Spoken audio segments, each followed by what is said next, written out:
Har du noen gang laget en video som du egentlig var ganske fornøyd med, men så ser du at den ga meg jo ingen resultater? Kanskje fikk den mange visninger, men ingen konverteringer? Da er denne videoen perfekt for deg, for fisk. Antall visninger alene betaler ikke regningene dine.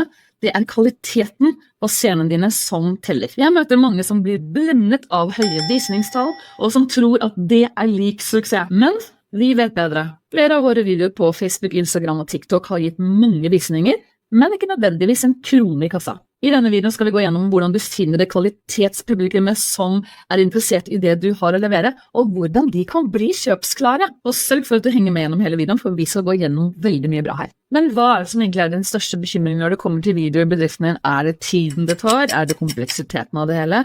Kommenter under, så kanskje vi kan ta det opp i en senere video. Det er et stort problem med mange råd som finnes der ute, for de fokuserer bare på at du skal få mange visninger, men for bedrifter så blir dette helt feil vei å gå. Tenk på det sånn. 100 visninger fra folk som faktisk kan bli kunder er mye mer verdt enn 10 000 visninger fra folk som aldri kommer til å kjøpe noe som helst. Og både Google og YouTube bekrefter dette i sine studier. Google Audience Insights viser at målrettet publikum gir bedre konvertering, mens How YouTube Works understreker at relevans er veldig viktig. Og det er akkurat det vi skal dykke inn i nå. Vår viktigste strategi er smart innholdsplanlegging, såkalt behovsbasert planlegging. Det ligger litt vanskelig på tunga. YouTube har vist at videoer som løser konkrete problemer får mye bedre resultater enn virale videoer. La meg vise deg 3 trinn som virkelig fungerer. For det første, snakk med kundene dine. Du vet ikke helt hva de sliter med før du faktisk har spurt dem, så det er veldig smart å selvfølgelig ta et lite utvalg og så prate med folk og finne ut hva de virkelig sliter med, og så kan du stille dem spørsmålet: hva var deres største utfordring før de begynte å jobbe med dere? Vi lærte selv mye av dette da vi oppdaget at våre kunder, de slet med både å få laget videoer og å vite hva de skulle lage videoer om. Trinn 2 i dette er selvfølgelig å lage innhold som virkelig hjelper. Nå vet du kanskje litt mer om hva kundene dine sliter med. Lag innhold som hjelper til å løse deres problemer. Og det finnes faktisk en titelmal til dette her. Den kommer opp på skjermen her nå. Her kan du se hvordan oppnå det kunden vil uten det kunden vil unngå.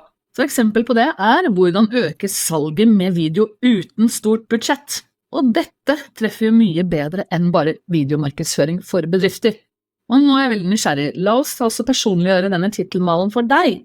Tenk på dine kunder, og tenk på hvordan du kan hjelpe dem med å løse en utfordring de har, uten det problemet eller den motstanden de kanskje føler.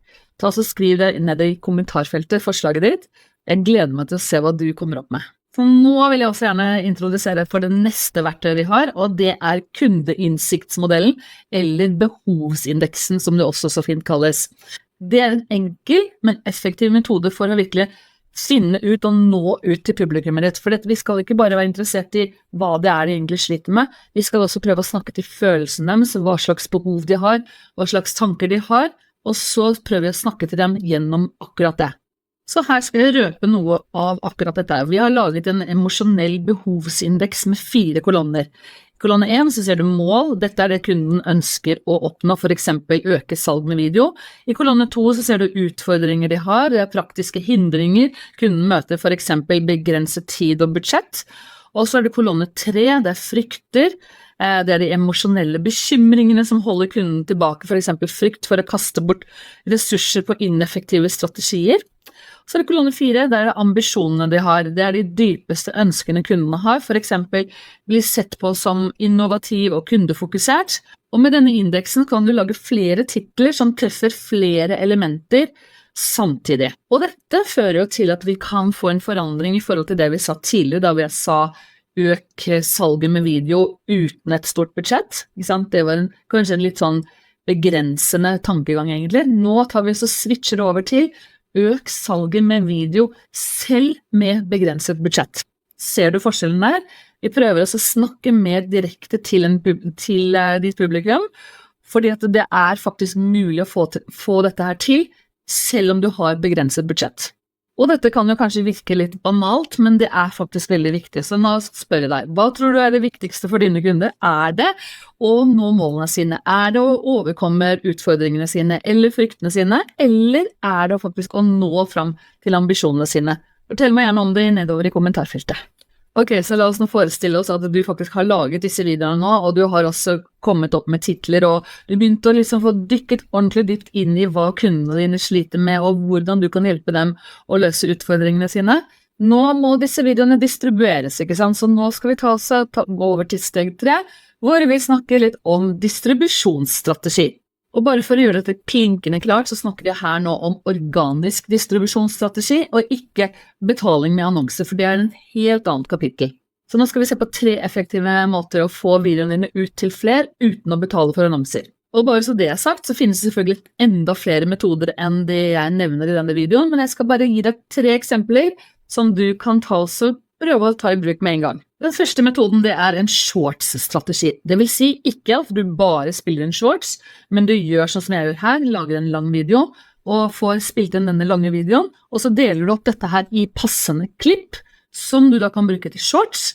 Shortsene, de tar du også sprer igjen videre, og for hver av disse shortsene så kan du hekte dem til hovedvideoen, som igjen da blir liksom sett at det blir 6 biter av denne videoen som er her nå, så er det 6 nye trafikkdrivere inn til denne videoen, og det er selvfølgelig mye mer du kan få gjort med dette også, men dette er bare ett av tipsene. Og når du likevel har fått delt opp disse shorts-videoene, så kan du selvfølgelig spre det på andre sosiale medier, for eksempel på Instagram eller TikTok, og da kan du enten bestemme deg for at du vil skrive ting i selve videoen, hvor det står at dette er bare ett av tipsene jeg har til deg, vil du se resten, kommenter med video, så sender jeg deg link. Og du kan også få dette med i beskrivelsen. Det er jo noe som du finner ut av, og du prøver å tilpasse det selvfølgelig til hver enkelt plattform. Og når du da for eksempel kommenterer med video, sånn som du har bedt om, så kan du sette i gang en automatisering, for eksempel med ManyChat, som automatisk gjør dette for deg, som sender disse kommentarene videre til hovedvideoen din på YouTube. Og når vi hopper tilbake til selve YouTube-plattformen, så er det selvfølgelig flere ting du kan få gjort der også, og et av tipsene som jeg har til deg, er at du kan lage en spillelistestrategi. Nå er det jo sånn at spillelister løser problemer, så hvis du tar og så går litt tilbake, spoler tilbake i denne videoen hvor vi snakket om hvordan du kan løse problemer for dine kunder, så husk på at en spilleliste løser problemer, og i den spillelisten så kan du selvfølgelig ha flere typer videoer som gir de som ser på ulik strategi, ulike tips om hvordan de kan komme fram til løsningen. En spillelistestrategi er veldig smart å bruke på YouTube, for en spilleliste er også søkbar, så her har du utrolig mye gull du kan ta av. Og nå tenker du kanskje at dette er faktisk YouTube-strategi, og YouTube er egentlig ikke så veldig aktuelt for meg, men det er noe du bør faktisk ha fokus på nå, fordi at vi bruker også disse YouTube-videoene til å bygge inn på nettsidene våre, både under ofte stilte spørsmål og andre steder, så det er så utrolig mye så mange steder du kan spre dette på, som gjør at det vil hjelpe deg å bygge opp under bedriftene, pluss at du også får samtidig laget mer sånn kortformatvideoer som du kan spre på andre sosiale medier. Og flere av disse tingene, det snakker vi jo om i kursportalen vår, eller i programmet vårt som heter Maksimal Videoeffekt, og det er så utrolig mye mer vi kan gjøre med dette her enn det du har sett nå. Så hvis du er interessert i det, så kan du finne informasjon om det lenger nedover i beskrivelsen. Så før vi går videre, så er jeg faktisk nysgjerrig igjen, så hvilke av disse tipsene som jeg har gått gjennom i denne videoen, synes du passer best for din videre videostrategi? Del gjerne konkrete tips nedover i kommentarfeltet, for du vet at når du også deler tips, så kan det også være til stor nytte for andre som ser på denne videoen. Og nå har jeg faktisk en rask utfordring til deg. Tenk på den siste videoproduksjonen du hadde som ikke ga deg de resultatene du ønsket deg, eller om du ikke har kommet i gang i det hele tatt. Nå kan du faktisk ta og booke en gratis, uforpliktende samtale med oss, hvor vi kan se på dine videoutfordringer, og vi kan komme med våre tips som videoprodusenter, som kan hjelpe deg mer i gang. Så klikk linken videre nedover i beskrivelsen, eller i første kommentar under denne videoen, og så kan du ta og booke timer akkurat nå. Det er bare noen få timer som er tilgjengelige, så vær rask hvis du vil booke time med oss. Så nå som du har lært mer om hvordan du kan nå fram til riktig publikum, så trenger du også få vite hvordan du bygger en sterk troverdighet med videoene dine. Så nå kan du se på denne videoen her som viser hvordan du kan bygge tillit uten å love for mye til publikummet ditt.